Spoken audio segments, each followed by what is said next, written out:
So Max, dude, what's up with you? How you doing?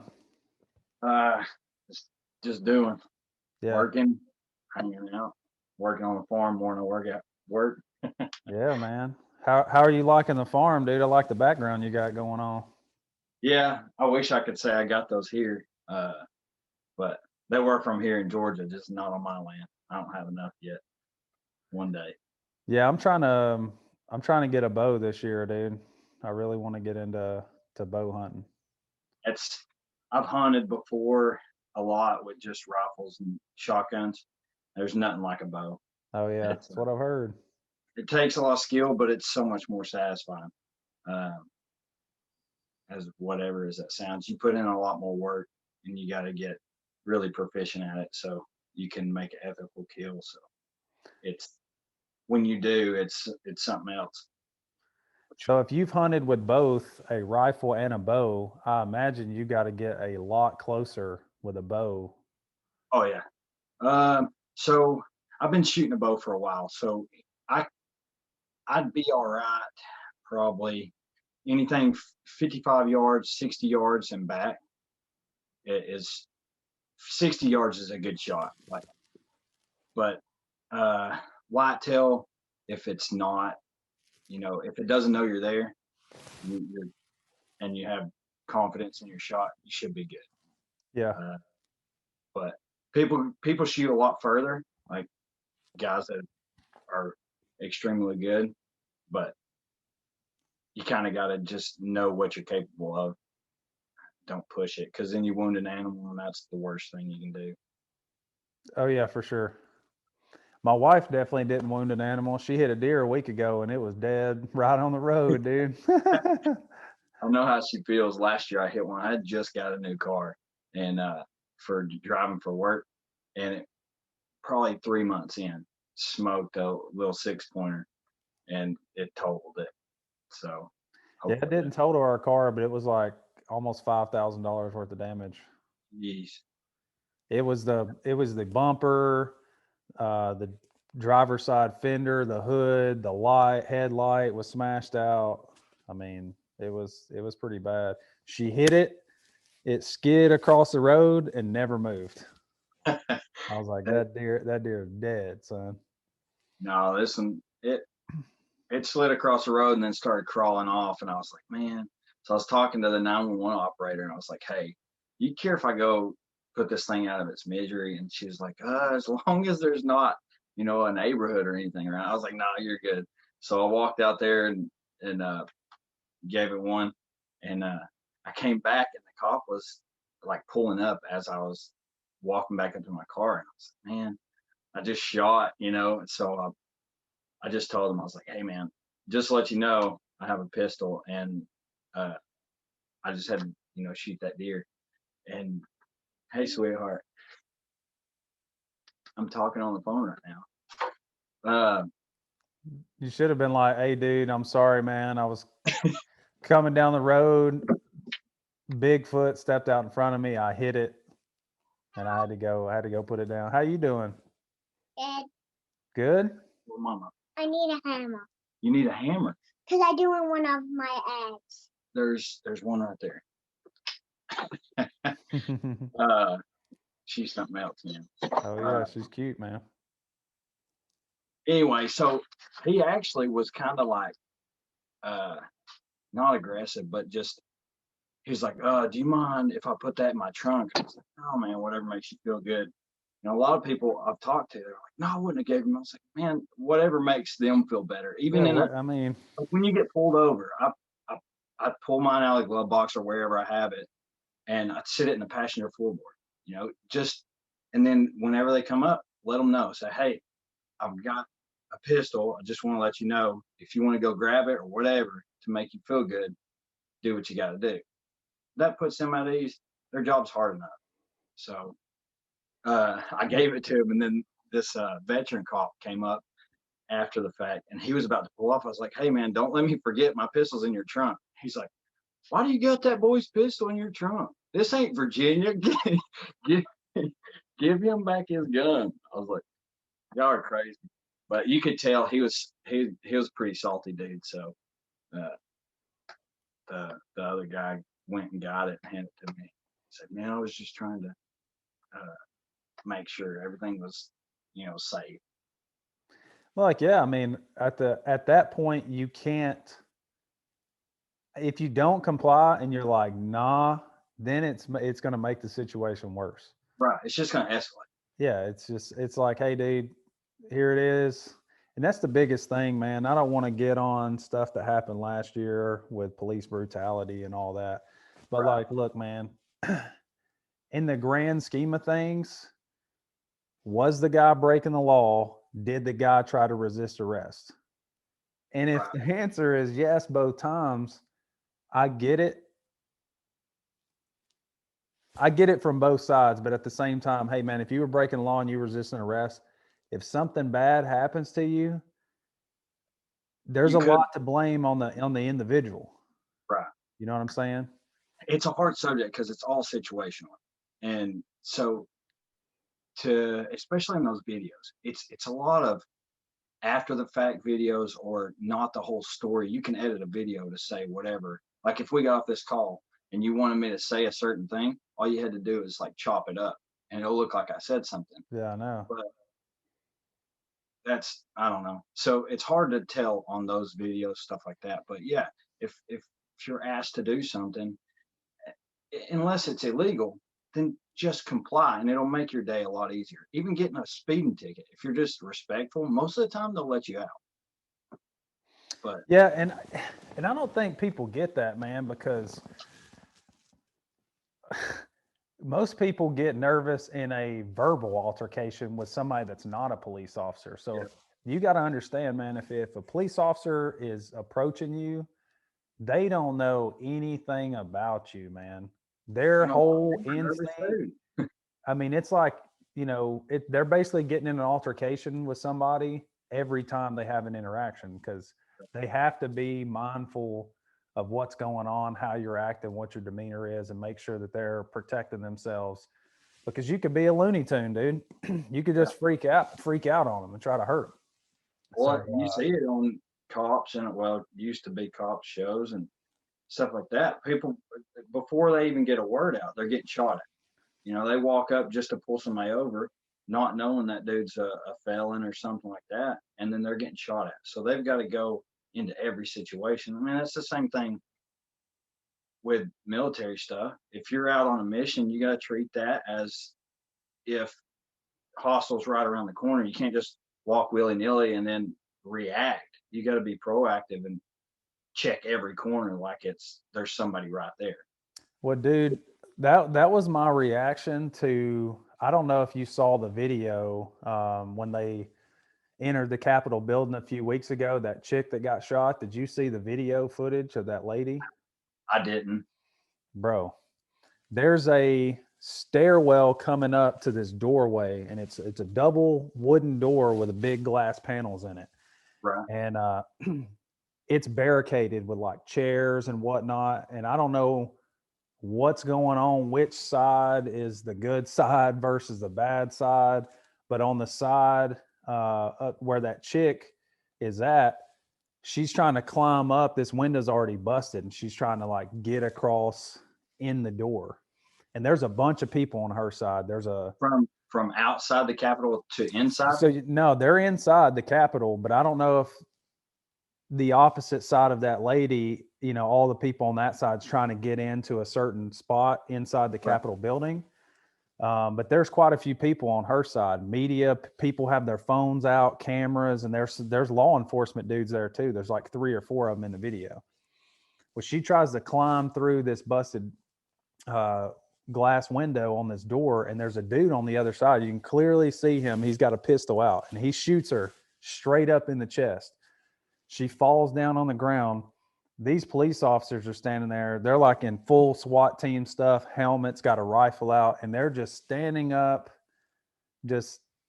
I'm like, bro, are you not paying attention? One, I was upset because when the lady hits the floor, the cop and this dude just tries to grab her and start moving her. One, she just got shot in the chest.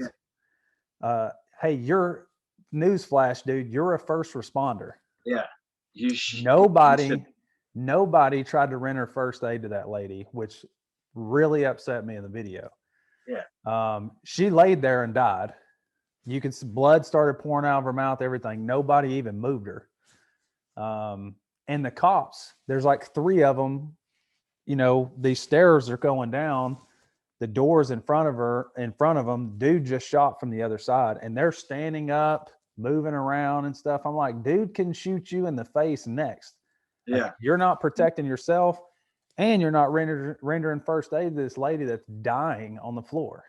So the person that shot wasn't I don't know who it is. I don't know who it was, man. I didn't do a whole lot of diving in to figure out what the situation was. I just got the video clip, and I was like, what in the heck is going on here? Man, it's rough. That's like one of those things. It's so situational. You have no idea what's going on. But like you said, you're a police officer. Your first priority is to take care of the citizens, 100%. So if that's, protecting other citizens from people being crazy, or helping out somebody who's incapacitated. And as soon as she hit the ground, they should have been, dragging her to a place that's safe, or if she's safe right there, checking everything, make sure, and then call for help. But if they're not even calling for help, radio. Dude, I'm telling you, and it's easy, to Monday night, like quarterback, a video, but the guy in lead, like, he's the main person to see what the heck's going on with the dude. The other 2 guys could have pulled the lady out of the way and started, checking her out. Yeah. Why they didn't do that, I have no idea. And they're just standing up fully exposed. I'm like, dude, if he shoots you next, you deserve it, because, like, what are you doing, bro?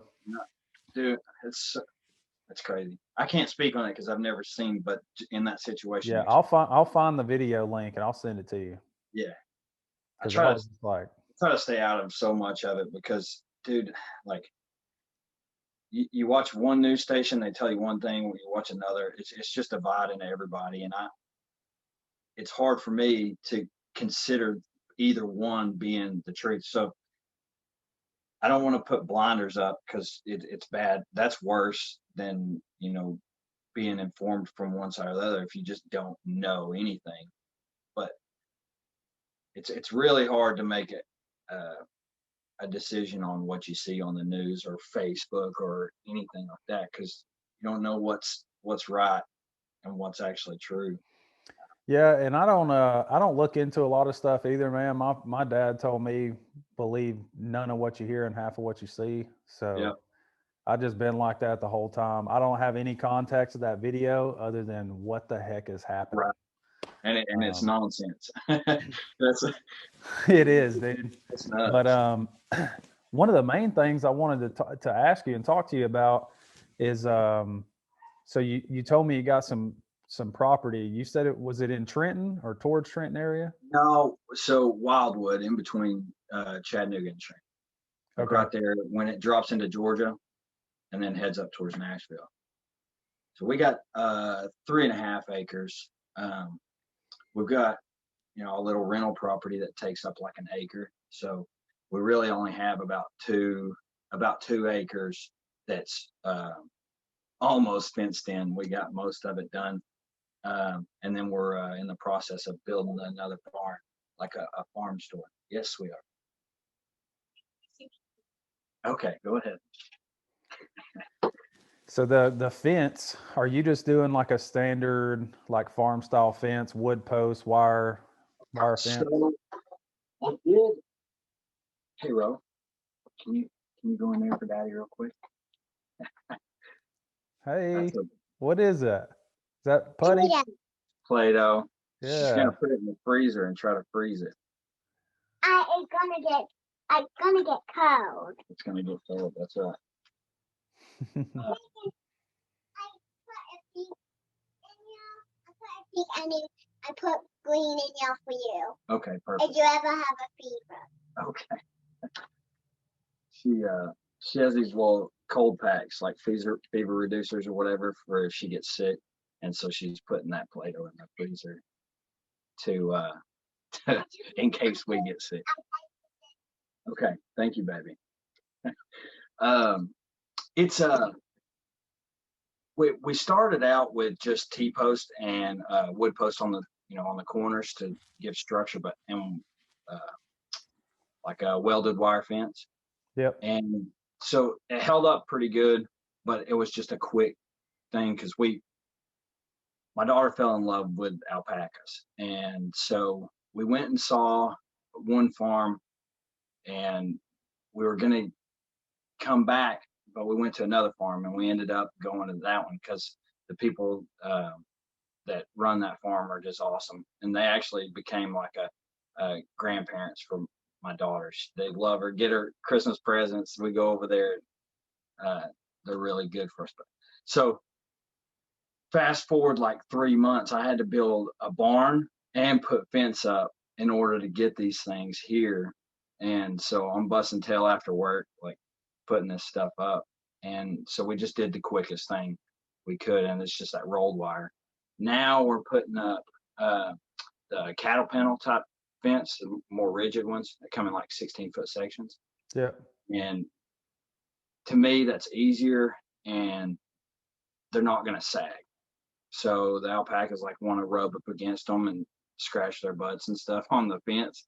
So I'll use those rigid ones and just staple them every, I've got post every 8 foot, and then we just run them out. I'll send you some pictures and stuff of what's going on. We try to post pictures on our Facebook page every once in a while. My wife does all that, but it's kind of high speed around here, so we don't get on that a lot. Yeah, I feel you. Yeah, man. I'm about to put a fence up here too. I'm gonna do I guess it's not welded, it's woven wire fence. Right. And the reason I want to use it, I couldn't really do the cattle panels that you're talking about in 16-foot sections because Yeah. our property's nowhere close to level. So we Right. got all this stuff going on. But I like anybody else nowadays, I just watch a YouTube video. I'm just gonna get a chain, put it on the back of my tractor, grab the two 2x4s, bolt the end of the stuff, and pull it really tight, and then start stapling it. So, quick little tip on that. I learned from a buddy of mine. He said, if you'll pull that tight, if you've got time, pull it tight. Screw those pieces of wood together real good. And if you put them in between, two sections of that fence, so if it does start sliding, that row of fence catches the backside, and leave it overnight, because that thing will stretch, and when you come back the next morning, it'll be laying on the ground. It's stretched so much, and then you can just pull it tight just a little bit. You don't want to, those little crimps in it, in each section. You don't want to pull those flat, because that's what, when it gets hot and cold, it contracts and expands. So you want those to still be there, but everything else just kind of settles, and then you can pull that little extra in the morning, and then staple it up, or however you're going to attach it, cut it and wrap it around. Yeah, I was gonna cut it horizontally and then wrap the stuff around the post. Right. Yeah, and man, get one of those little tools, one of the little sticks. They're just a little piece of metal with holes drilled in it. Yeah. Because you can wear gloves, whatever, but if you ain't got one of those little tools, man, it tears your hands up.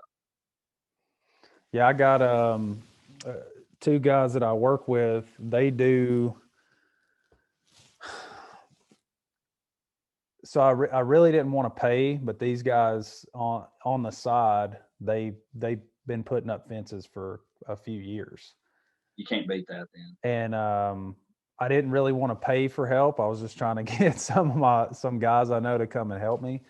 But these dudes do it all the time, and I was like, all right, I'll pay you an hourly rate to just come and help me.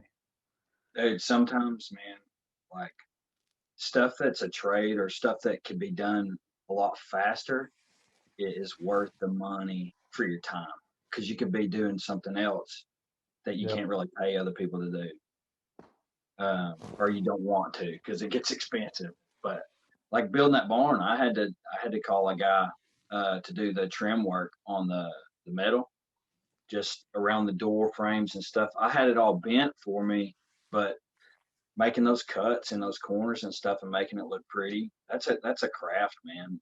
So uh, I called him up, and it still was only $100 or something like that. I think I can't remember what exactly I paid him, but he came over for a couple hours the first night, like 2 hours, and then came back the next day and finished. And after he did it after work, so it was just extra money for him. And that's like something like that, man. It's worth your time, or it's worth your money rather than your time to get it done. You can be working on something else. Yeah, for sure.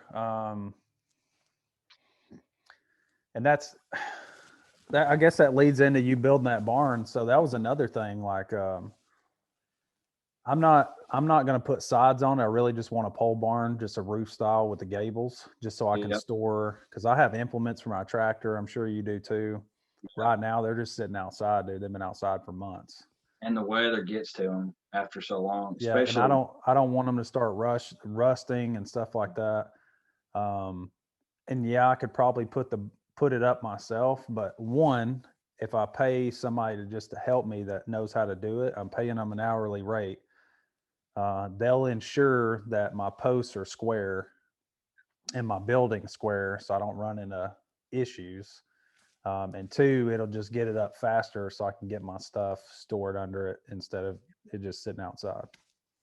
Yeah, I do it more or less for cost saving, because it's really like, it's probably double the price if you get somebody. Now you're paying them hourly, so that's different, but like paying somebody to completely come and build it, it's like double the price. Yeah, the cheapest place I found here, it's 24 by 36. Yep. And it's just for the post roof only. And the materials, they quoted me $4,300 for materials, but if they were going to install it, it was $1,800. So $1,800 is kind of, I mean, it is what it is, but it's still kind of a lot of money. I could probably pay somebody $500 and help me do it. Yeah, no doubt. Like, you could do it yourself, and laying out the building like square. I can help you. I mean, there's YouTube videos on it. Yeah, I've seen them. There's Doing it for your first time. I didn't want, in my mind, I don't want the building to be out of square and then it just cause chaos in the future. it it won't. I mean, do what you want to do. It's just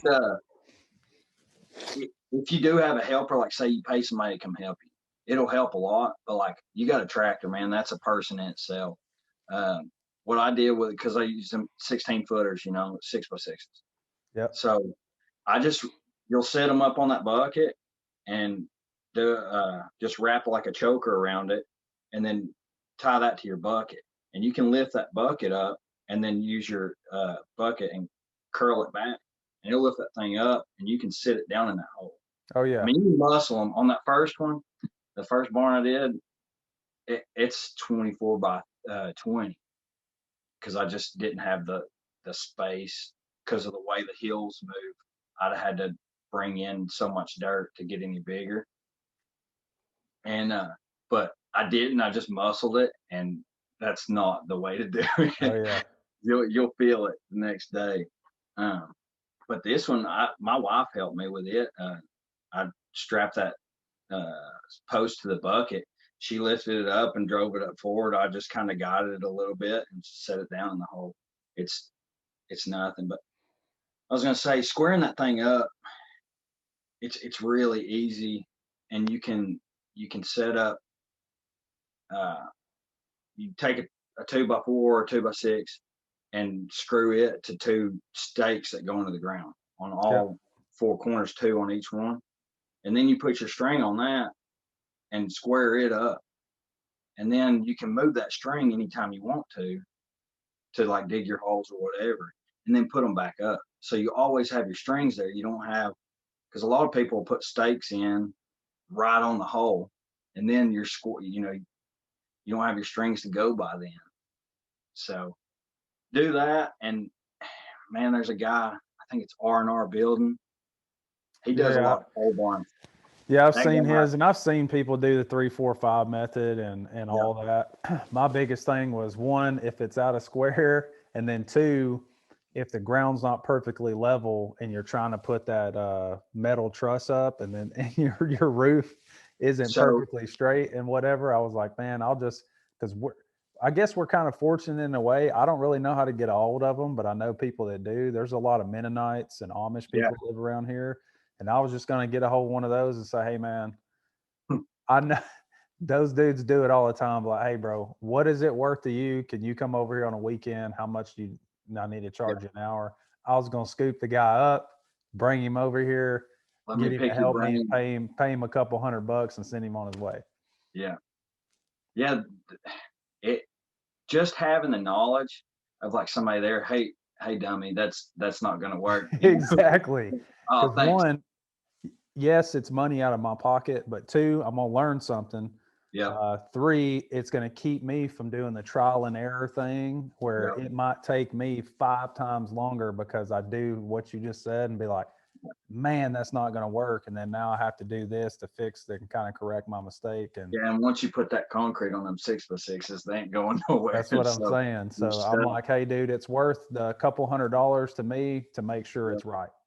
no doubt. Um, Building a chicken coop, I built a little chicken tractor and everything. Hey, if it was messed up, dude, I don't care. It's Right. it's a Yeah, I chicken saw coop. your video. That's just about like what my neighbor did. Uh, he's doing kind of the same deal as you. Uh, they're really like focused on the gardening aspect of it and the no-till type garden. Yep. Dude, it's looking good. I can't wait till this summer, spring, to see how it turns out because he's been running those chickens across his garden, and we slaughtered 105 chickens in one day. That's a lot of birds, bro. It was rough, man. Like we got there, me and him went and got ice at like I think it was like 6:30, and we started at 7:30 ish, and it was me, him, his wife, her parents, and one of her friends from work. And then some neighbors stopped by and just dug in, started helping too, just because they wanted the experience, I guess. But Oh we yeah. were there until 11:30 that night, and the only time we stopped was to like eat a bowl of chili real quick, and that was it. So if you do decide to do some meat chickens, start small.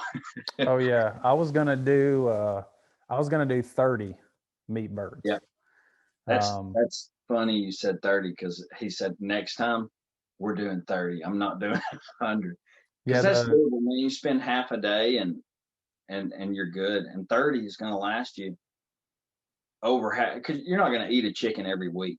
You think you would, I guess, if you really like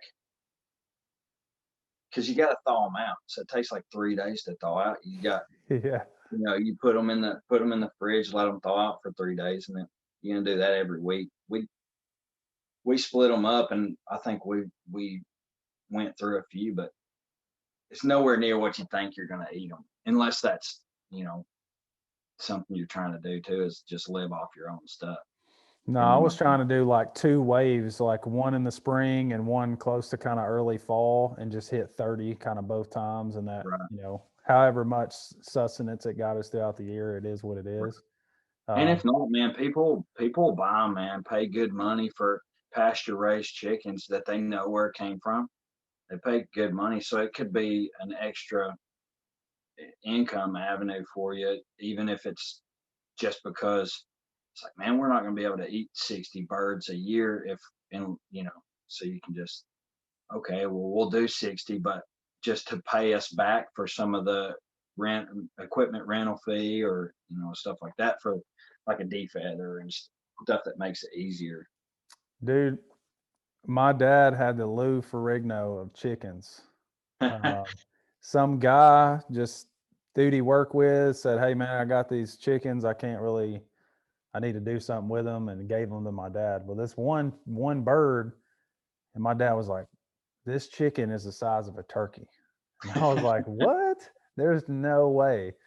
So my dad was like, "Hey, this chicken's it's got to a point to where it's so big it can't even move." And he was Gee, like, I gotta put it, I gotta put the bird down." And I was like, "Okay." So my dad, he feathered it and did the whole thing, prepped the bird, and dead weight. So he had already plucked all the well, feathers, took its head, all its guts and stuff out. It was a clean bird. It was 18 pounds, dude. geez, 18 that's a pound chicken. that's nuts. See them meat chickens, man. I think, man, how many days was it? I don't want to misspeak, but If it's it, broilers or Cornish cross hens, it's about 9 weeks. yeah, I'm thinking it was 9 weeks. Anyway, it was right at the time you're supposed to kill them, and um, I think on average, man, they were like 6 and 7 pounds. We Yeah. had some that were like upwards of 5, the higher fives, and then I think the smallest one we had was 4 pounds, and that's those are big birds. Even people that do it all the time, they're usually like 5 and 6 pounds, but 7 is like heavy, Hmm. which that might have been a crazy breed. There's all kinds of different ones, but those Cornish crosses are meant to put it on. And he said what he did to make them do that is he got his food from the Mennonites, and it's just at the end, it's however much percentage grain, and uh, he added water to it, and it somehow made it, once it swelled up, it was more bioavailable for the birds to process, and so they were putting on weight at the end like crazy because Hmm. they were able to actually process all the stuff they were eating instead of them having to hydrate it and process it. It was already, swelled up. So somehow that made a big difference. So maybe a little tip for you if you're going to do it. Yeah, so I'm in this Facebook group. It's like homesteaders in Middle Tennessee. Yep. And this chick on there was talking about she soaks their feed and whatever, and that grain and everything swells up. And when she feeds them, they're not doing it to she's not really doing it to get the for meat birds. They're laying hens for her, but she's doing it to reduce their feed consumption and her cost on buying Right. feed, because one, it's swelled up and everything, so when they eat it's more Right. volume in their stomach, so they don't eat as much. And she did it to kind of cut feed costs. But I've seen a couple people on there talk about that, and I was like, yeah, it makes sense. It's like Same oatmeal, thing, bro. if you ever done overnight oats, man, you put like this much, half a cup of oats in a thing with some milk, and the next day that thing is. Yeah. Fills it up. Yeah. It's all those little things. And that's uh, what's crazy about like our generation. If you don't know anything, it's your fault. So like there's so many of those groups, man, just like that. Like I found out from him because he was, I'm sure he did the same thing as found it online and just decided to add water to it. But there's a few people now that you've seen just from that group or squaring up your building or anything, putting a fence up, doing all those little things. Like back in the day, you had to know somebody that did it and learn from that. But we have access to everything with in our pocket all day long, every day. Yeah, I remember when I was a kid, man, we had 8 acres where I grew up as a kid. And my dad fenced in maybe three. I want to say he fenced in about 3 acres. And I remember him and my cousin being out there with like a 2-man auger Yep. and getting beat to death, dude, by this freaking auger thing. And then they were setting those posts and doing the wire. They were out there for like 2-3 days, dude. It takes a long time, but we got, I seen your tractor in your video. I've got about the same thing. Well, Yeah, is yours a 35 horse? 33. It's the Okay. 3301, the gear shift one. Cause Yeah, I got you. I tried to stay away from the hydrostatic because I just am old school like that. I guess I would rather have less things. To me, a gear drive is just I don't know. Yeah, it's simple. You know, it's in gear. So I always thought hydrostatic was like whatever, but I've done some research now and I've seen that it's super reliable, and most of the bigger ones you don't have the option of like a gear drive. Now it's all hydrostatic stuff. So Yeah, I don't know, I talked to a guy whenever I was going to buy mine, and I was like you trying to figure out which one to get, because I was of the same mind frame. I'm like, man, I get this hydrostat, something go wrong with it, going to cost me so much money to fix it. And he was the older guy. He's like, look, man, I've been selling tractors for 40 years, and he was like, those hydrostat transmissions are like bomb proof, dude. And I yeah, was so like, okay, cool. He asked me, he said, "Oh, how much backing up are you going to do? Like how much forward and backing?" I was like, look, man, I plan on doing everything with this tractor, like moving dirt and all kinds of stuff. And he was like, well, if you think you're going to do a lot of pulling up and scooping with the bucket and backing up and over again, he was like, you might want to go hydrostat. okay. So I ended up getting a hydrostat, and I guess I'm glad I did, because I just got the 2 pedal system. And I just hit front and back, and it just goes, man. Yeah, I'll probably go that way if I upgrade. But man, I I made a big oh the last weekend, 2 weekends ago. I'll have to send you a picture because I need to send it to Kubota because I dropped a daggum tree on that tractor.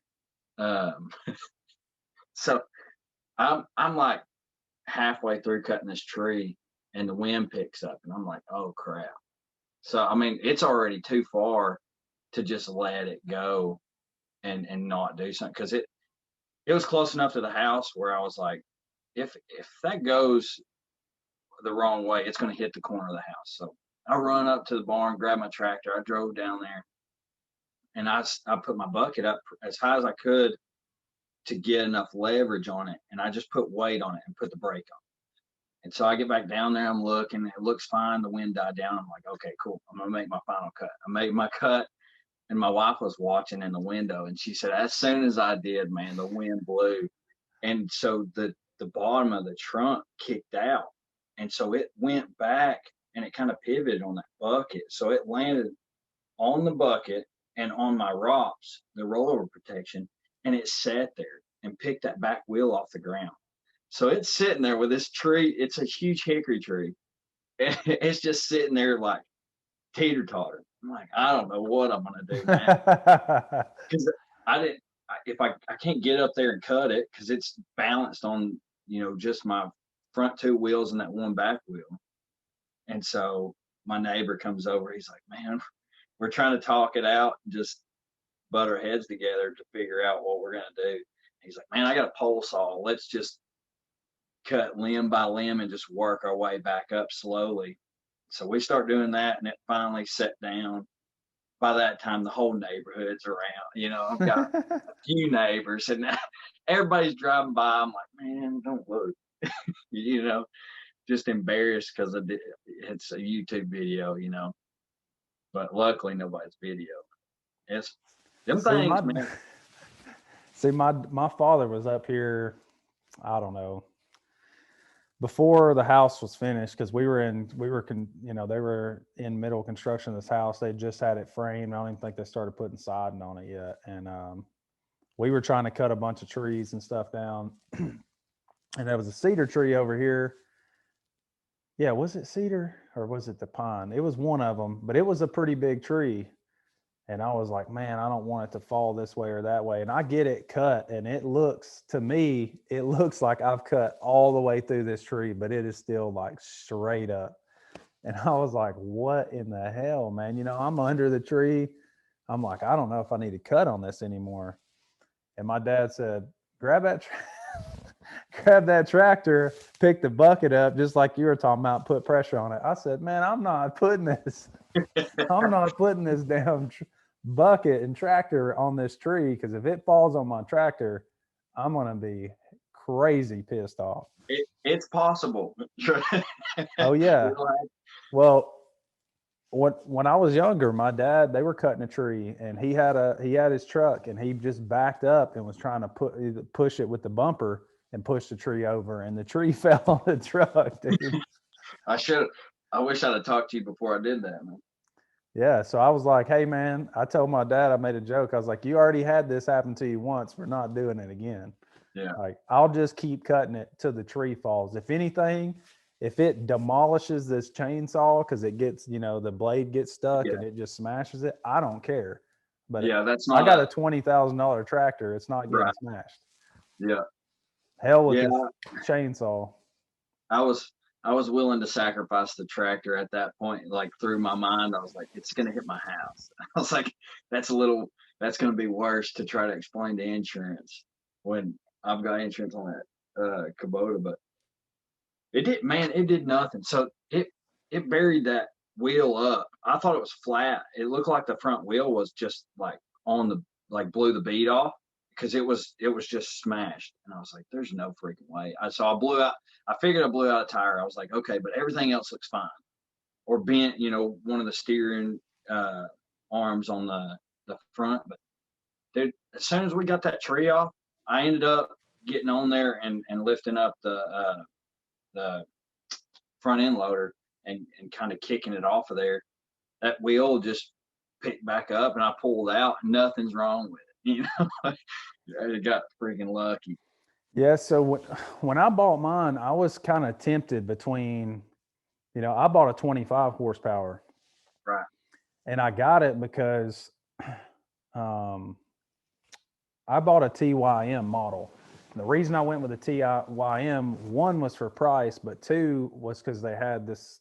I'm gonna butcher the name because I'm country and retarded, but it's like a Coupe J engine. So the Korean manufacturer that makes like Yanmar, which is most of the engines on most tractors. Yep. They make a Coupe J engine with Cummins, and it's a diesel. I don't know if it's two stroke or whatever, but it's a small diesel engine they paired with Cummins to make it. And I read on some forums and stuff that those things will run forever. Nice. So that was the reason I went with that one. But I was kind of teetering between the 25 and the 35 because I'm like, at 35, I know it can pretty much do everything I need it to do. But I bought my tractor. I was like, look, man, I'm trying to do everything with this tractor. Yeah. It's going to be the Swiss Army knife of my yard. You know what I mean? Yeah. So I bought a finishing mower to go with it so I could mow the yard because I didn't want to buy another lawnmower. And in my head, I'm thinking, if I get a 35 horsepower tractor and I'm trying to mow around my yard, I may, make ruts and impressions in the yard, and I don't want to tear my yard up. Yeah. So I just went with a smaller one. I mean, part of me wishes I would have got a bigger one because we got 9 acres. Yeah. And it would have helped, but that little 25 horsepower, I mean, it'll do everything I need it to do. It'll save your back for sure. Yeah, it has a few times. The one I got, they don't allow, they don't have a finishing mower for it. I think once you get in the L series, there's not any finishing mowers, but you can get them ones that you pull behind. But like you're saying, I mean, if it's like your front yard and stuff, you're gonna have to either push mow a bunch because it's not gonna you can't get close and do a good job like you can like yours if it's a belly mower, right? That your finishing mower is a No, belly it's not a belly. It's a pull behind ran by the mower. Okay. PTO. Oh, got you. But you can probably, I don't know, that tractor may be a little bit smaller. You can get in tighter spots. Yeah, and I may not be able to get right up against the thing. I got a small push mower from when we lived in the subdivision, so I was like, look, I'll just mow as close as I can to everything and then touch it up with the push mower. Yeah, because she ain't gonna let you keep the grass high around the house. You know how to.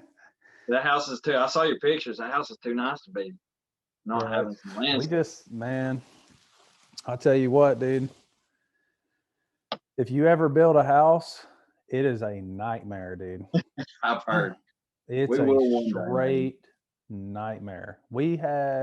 I joked with the lady at the bank and told her this property must be old ancient Indian burial ground or something with all the issues that we had at this house. The thing I was worried about the most, which praise God, it didn't, that didn't cause us any problems, was we had no power, no water. There's no there's no public access to water. So everybody for several miles around here is on well water. Right. And when I had a company come out to dig a well, I'm thinking, what, how What did could they go figure wrong? out where to dig? I did a bunch of research and stuff. The guy pulls up and he says, well, where you want your well at? And I said, well, does the contour, the ground matter? Will water runoff? Is the reservoir going to be deeper there or anything? And he was like, no, not really.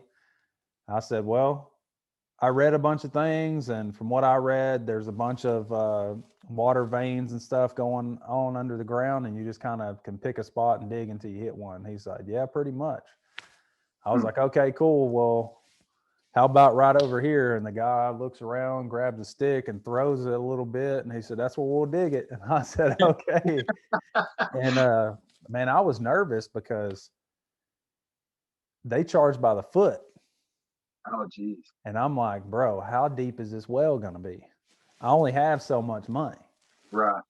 And I talked to the guy across the street, and his daughter is our neighbor. And he went 300 feet or just under 300 feet. She went over 500 feet deep. Golly. And I'm like, dude, they charge $40 a foot. Holy crap. It's $20 a foot to dig.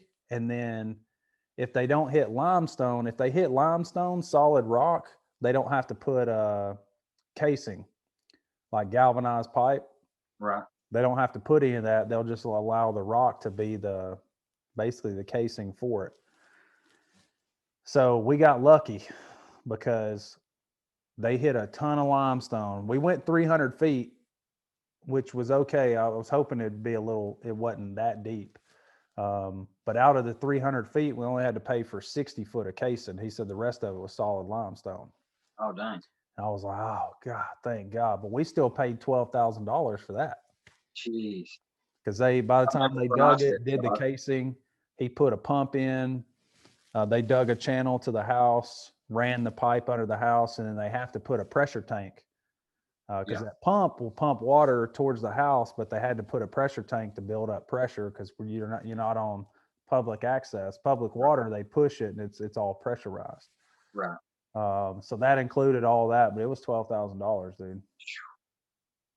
Which, I mean, you got to drink a lot of water. I did the bro math on it. You got to be here for about 20 years to make it worth it. Yeah. You just skip the well and just use bottled water and hey, man. just take a shower in bottled water. Yeah. But I had a company come out and test the water, and they said the water was fine. We have hard water. We got a lot of minerals, but we didn't have, even though we didn't have bacteria and stuff, I still put like a triple filter thing just to take out larger particulates. And then I put a UV light on it to kill any bacteria before it goes in the main thing of the house.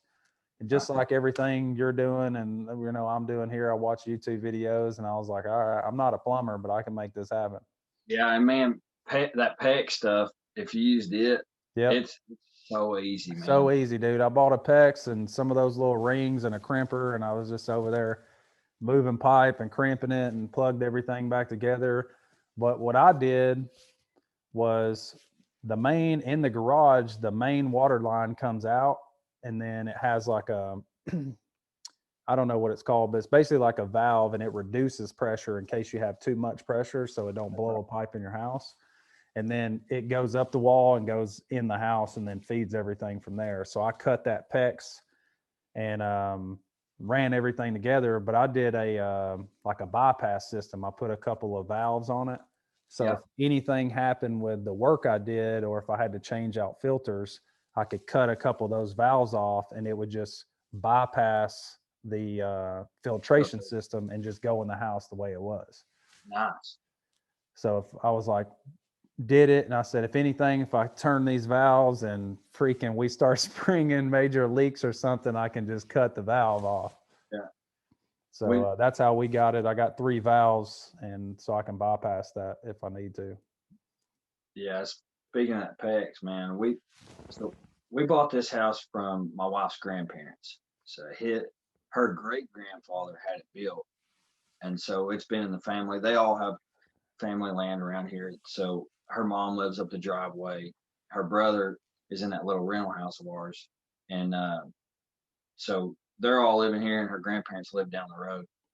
And so we got this from them, and it was all that cast iron. I mean, the iron pipe, just black pipe. Yep.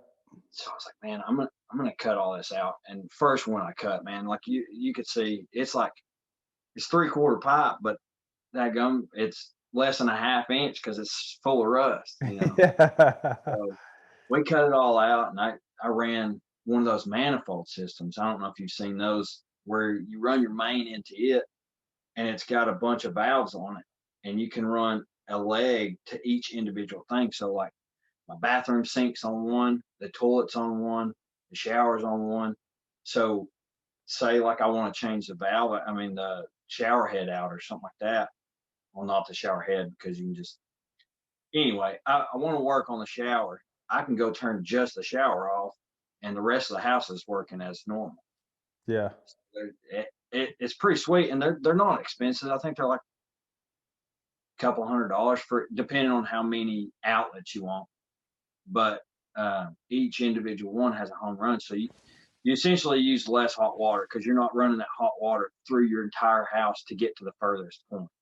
Like say your bathroom's the furthest, then it's got to run out all that cold water. And when you shut it off, you still got all that hot water that you just used energy for. If it's just going straight there, you got only that amount of water that's filling that straight line pipe. So it's minuscule, but it's something, just easier to deal with. And the maintenance issue, the maintenance part of it's nice. You got to be set up for it in the beginning or redo everything. So that ain't an issue or a option for a lot of people. So let's see, I know y'all started a fence. You put up one barn. You said it was what, 12 by 20? No, 24 by 20. 24 by 20. And you're doing another one now. How big is that one? It's 20 by 30 with a 12-foot lean-to on the 30 the feet? length on it is the 30-foot length. Yeah, on the eave side. Yeah. So we're kind of designing off like an old country store. You pull up to what would be the side of it, I guess. Your gables run this way, so you pull up to the front, and it has that lean-to and a porch with swings and stuff. And we're gonna do. We've got we sell alpaca stuff. It just happens to be right here. But we sell boot socks and stuff. We've got those. So alpaca is 4 times warmer, softer, better at wicking moisture than merino wool. So that's the allure of an alpaca, is their fiber is so fine and good quality. It has all those good qualities. So anyway, that's what we're doing. But even down to little kids' gloves. Yeah, that's awesome, dude. Yeah, but so that's what the store's for, or the building's going to be for. It's a little home store.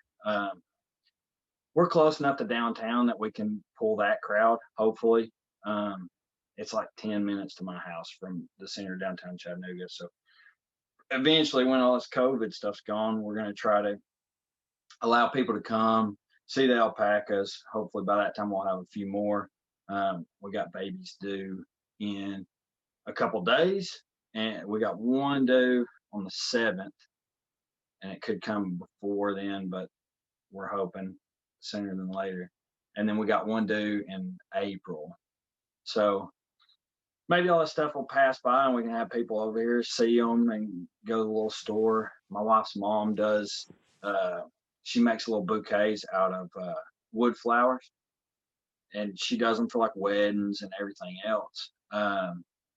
But she'll put her stuff down there, and we got a couple down the road that does honey, and the next door neighbor, he's doing a big garden. So, and he's got chickens, so he's gonna put eggs in there. It's gonna be like a community, I don't know, a little community market, I guess. Just awesome, helping all these small farms getting some some income in and providing people with stuff from here, you know.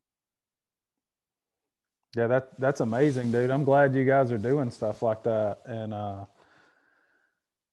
mean, I've said it on a couple other videos, but we're going to get like 4 people that watch this. So the 4 people that watch it might buy some socks from you. I don't know. I ain't worried about it. I mean, that's not what we do it for. We really do it for my daughter, man. It started with her. She saw one on, I think, on TV or something, and then so there was a farm in Trine. We went and visited it.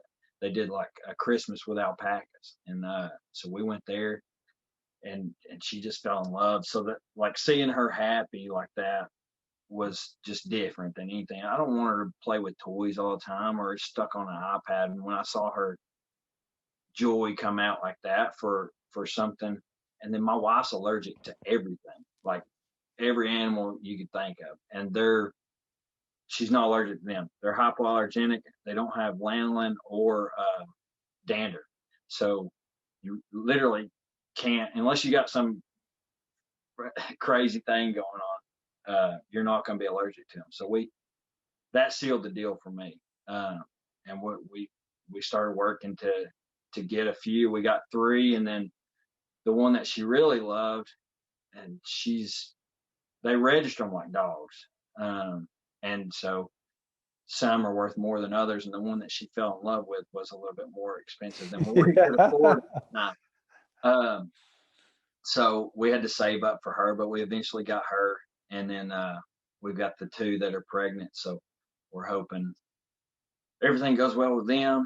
We can get 2 more, and then breed a couple. We've got the one we just bought, and one of the ones that's pregnant now had a baby. We bought her and her baby, and she'll be of age to breed next year. So then we'll try to breed her and get a few more.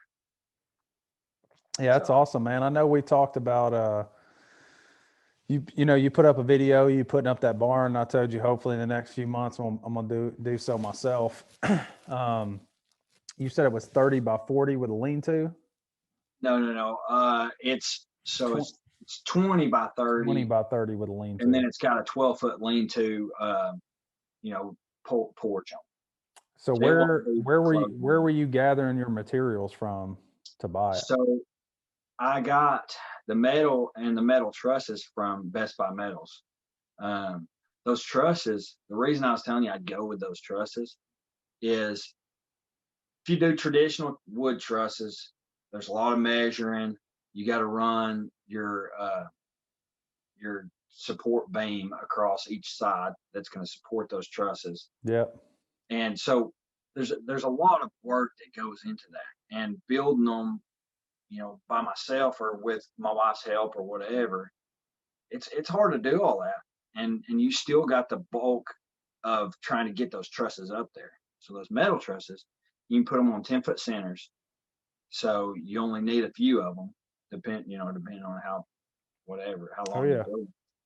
But once they're up there, they've got U-shaped brackets, and you lay your purlins in there, and your roof line's set. Oh yeah. So you don't have to measure nothing. Get your building square in the beginning. So have your helper, and then you set them trusses up there, bolt them in, and the rest you can do by yourself. Yeah. You can take that 10, set it up there, and pull it up yourself, and screw it into those purlins, and it goes really fast once you get the post up. And I'd actually contacted Best Buy Metals and tried to get all the materials from them, and the quote that they gave me was like ridiculous, dude. So was that for like sides and everything, or just no? It was I think it was just for the kid. I'd have to go back and look, but I asked them for, I want to say it was a 30 by 40. Yeah, it was like a 30 by 40, and they wanted like $70 something $100. Something like that. And I was like, I can get that material and get somebody to put it up for me for $70 something $100. Yeah. I may have to hit them up again. Sourcer wood probably from somewhere else, because I went to them and asked them about their 6x6. They were $90 a piece for the 16 footers. Now, given wood is up and down right now, you've got to just call every day or every, Yeah, you it's know, like once a week. $83 at Lowe's. I mean, Yeah. So I caught it in a low spot, so I went ahead and bought my post, because they were like $89. I kept calling, and then it dropped to 54. It was just one of those, you know, when they get them in, they pay less. So I got them at 54, and then now I've called again because I only grabbed the ones for my main building. I didn't get the ones to connect the lean-tos. So I need 4 more, and I called back, and they're back up to 80 something dollars a piece. So I've got to just wait. I'm just going to wait it out. But source your wood from somewhere else, and those lean-to, I mean, those trusses go for about $10 a foot. So the 20 footers are $200 a piece. The 24 footers are $249. So you end up coming out cheaper than the wood trusses, because you don't have to put them every 2 foot. You know, you only have to put them every 10 foot. yep. So There's some you can actually get away with doing those every 12 feet. if you use like 2x8s instead of 2x6s, Yep. yeah, as your purlins. And that I just went with, I guess if you did it 12, I thought you it was could, crazy that they required 2x6s too. That was another thing. I was like, 2x6 purlins, bro. The Yeah. roof is gonna weigh ridiculous amount. well, that's still, you know, they're running horizontal, and you lay your steel vertical up to the side. So you're crossing over however many. There's like, I think there's 8 on each side, you know, running up. So Yeah, which is kind of a lot, because to me, and if you know, the trusses I've seen, even though your purlins go across the ridge cap, you still have some that run below it to kind of tie those in, depending on yeah, how the truss was made. So to me, if you had a 2x8 or something on the bottom that tied them in, that was like the structural support. The purlins is really just there for you to have some kind of material to drill the freaking roofing into. You know, the roofing's not holding a major load unless you're somewhere where it snows a lot. So I was like, 2x6s. God dang. well, so like those metal trusses, because they're 10 foot apart, you got to have something to keep them from racking. Oh yeah. So I those feel you. 2x6s hold them that way. And then if you're standing directly in the middle, so you're 5 foot in, it's got to hold all that weight right there, and you're free span, you know, 10 foot. So I don't know. They I engineers know feel you, but I more than feel me, like you two know. by fours would be enough. Like, Ah, you got. I don't think so. Cause like if you put a 2x4 on, you know, 10 foot apart, and then take your hand in the middle of it and try to like shake it, you know how much play you have right there. So I mean, I yeah, know but you're gonna have screws if you're holding putting the metal. six, because another thing that makes it strong is when you put that metal on it going the opposite direction, it's screwed in every one. If you're putting 8 on this side and 8 on this side, I mean, god dang. Yeah, I I don't don't know. know. I It guess just seems it seems you like can overkill to me. 2x4s and see how it goes. I know they do it, and I've looked into the metal trusses. I'm like, that's just a thought that was in my head. I was like, 2x6s. Yeah, I Jesus. don't know, man. I've always seen the 2x6s. That's what they recommend, so I just did it. Yeah, I mean, I'm obviously going to do it because I'm not a structural engineer, but Right. I was just like 2x6s, because when I built this chicken coop, I'm here to tell you right now, I tried to reduce the load. So I had when we built this house, I didn't even use pressure treated wood. I just used leftover wood. I was like, whatever, Right. if it lasts me a couple of years and falls apart, it is what it is. Yeah. But they had laminate beams to span a pretty good span so we could have Yep. open floor plan. So they had to rip some of these laminate beams. Well, I had a few of them back there. So I ripped them down. They're probably 2x2s. And I Yeah. created an A-frame thing going across. And then I ripped them into they're like 1/2 inch by inch purlins that go across. I just needed enough material so I could get screws in to put the Right. stuff. I didn't do anything any kind of thick for sure. I'm talking it is thin, son. Just enough. just enough, dude, so it won't fall apart. But it's there, man. That's what's crazy about engineered lumber is insane. Like you might have to pay a little bit for it, but it's going to be straight and it's going to be super strong. Yep. So I don't know. I watch a lot of them build shows and stuff. So that just because, doing stuff around here, remodeling the house and stuff, I try to keep up with that, like building science stuff, just because it's cool to me. Yeah. And it's crazy what they've got now, just building material wise, and what it's capable of. You take those lamb beams and then you stack them, however thick you want it to hold whatever load it is. You just, make them wider, and then they're the 11 and 5/8 or whatever thick, and just you can hold the world with them. You just keep stacking. Yeah, we got some pretty good. We got a catwalk for the second floor, and then we spanned 20 something feet across from the back of the house to the. That's how long our kitchen is, and they put us massive laminate beams in for both of those things. And I was like, man, this is a big span, dude. I hope that thing don't sag in the future, bro. No, it's nuts, man. As long as water don't get to them, and then you're good. But yeah, well, water shouldn't mess with it too much because it's glued. It's all glued together. Yeah, it Those just laminate beams. it's obviously over time or whatever, but it'll break down that and they'll start Yeah. to the wood, and then they'll start swelling up. But lumber's crazy, dude. We went to Lowe's today, and I bought some pressure treated wood and everything. So I'm gonna build 2 more chicken tractors. I mean, it'll probably be 8 feet wide and 12 feet long. And what I'm gonna do is this other one I built, I put roofing over the whole thing. It's 12 feet long too. But this one, I'm going to do roofing over 6 feet and then leave the other 6 feet with just chicken wire over the top. Yeah. That way they can get sunlight and everything. I built this one.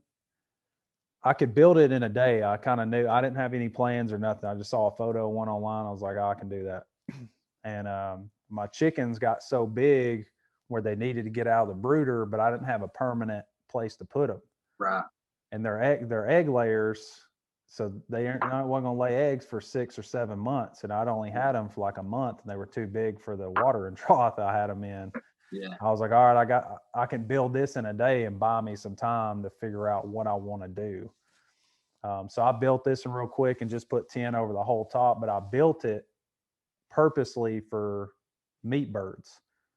But having it, I figured out what works and what kind of don't work, or flaws that I, kind of did into it by just throwing it up really fast. So I'm building 2 more basically identical, but I'm just going to roof half of it, and then I'm going to put nesting boxes in the back of it. I like the mobile style because we're about to fence the property, and I'm going to get some cows and everything. And my biggest thing was, I could put a chicken coop in a permanent spot, but I would have to do like a deep litter method and change it out every now and then. And it's always in the same spot. But I'm going to build this one, put it on 2 4x4 skids and put wheels on it.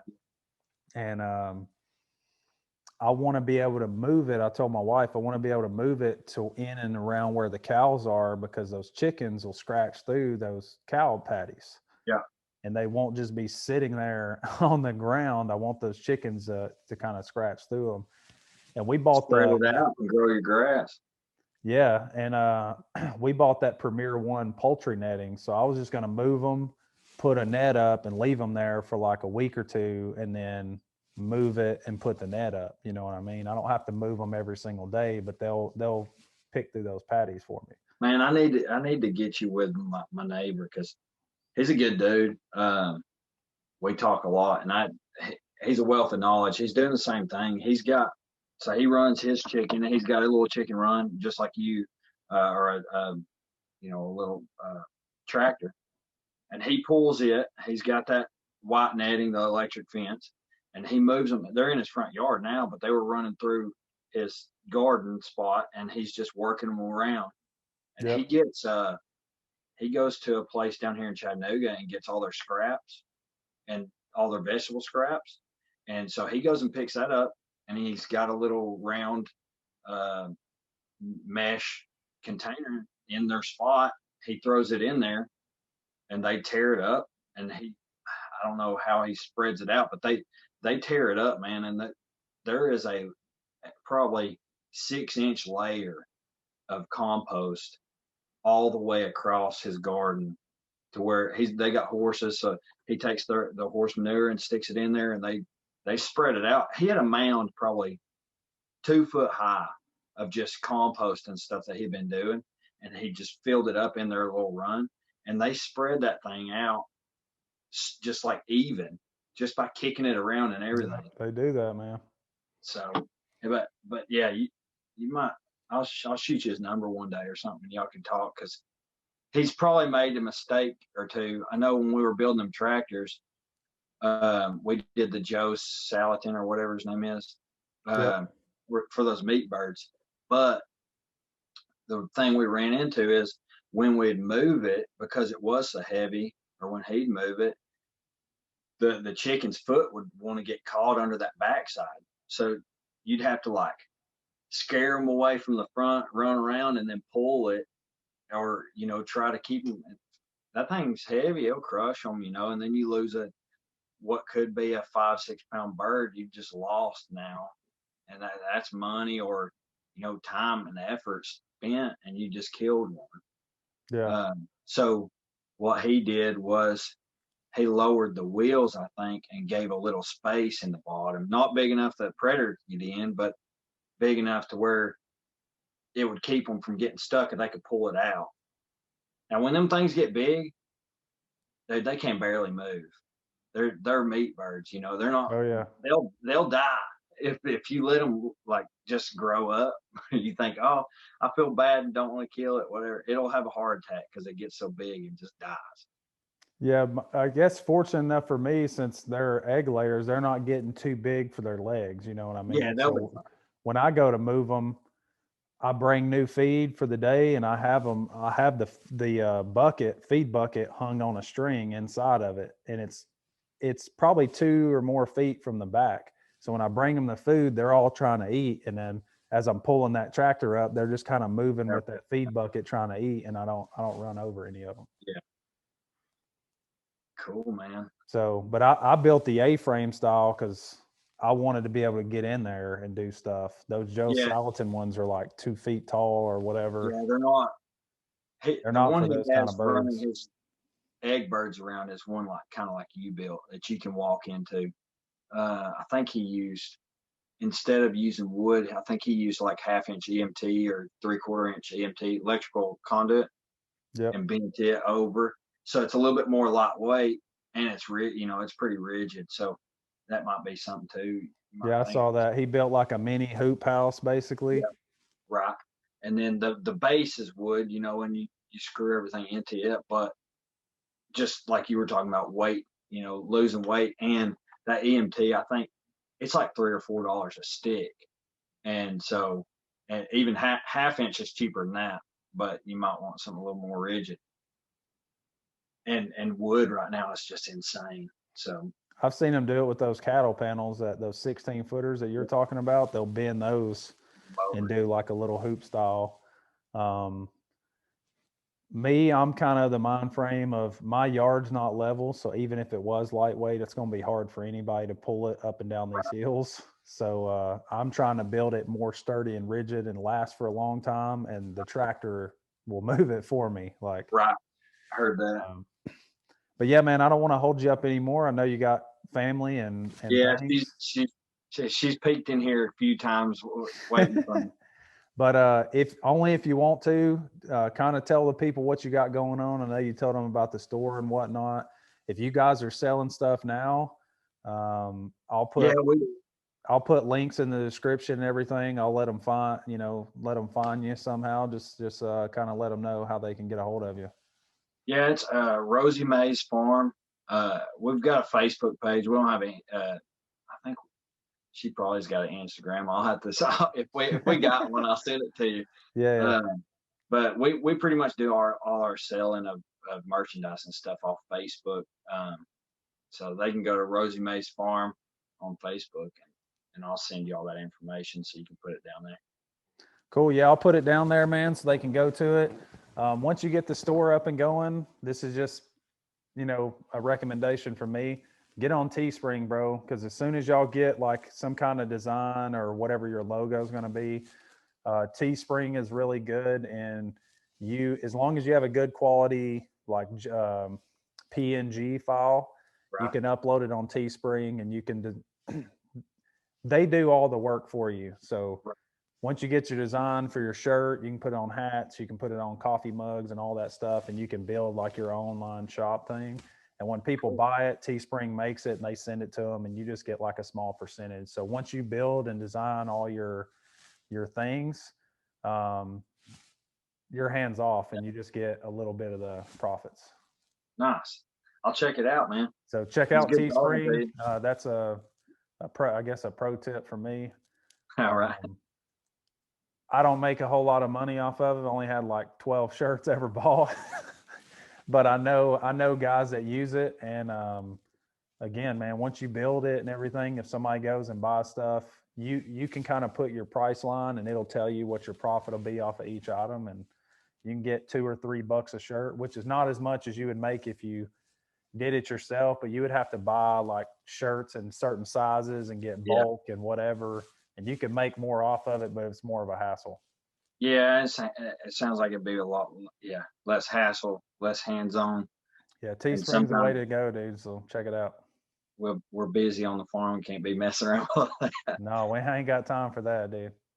All right, bud. I appreciate it, dude. Thanks for getting on here. And if somebody's made it this far, like this video, subscribe to the YouTube channel, show Max some love. I've known this dude for probably 24 years or so.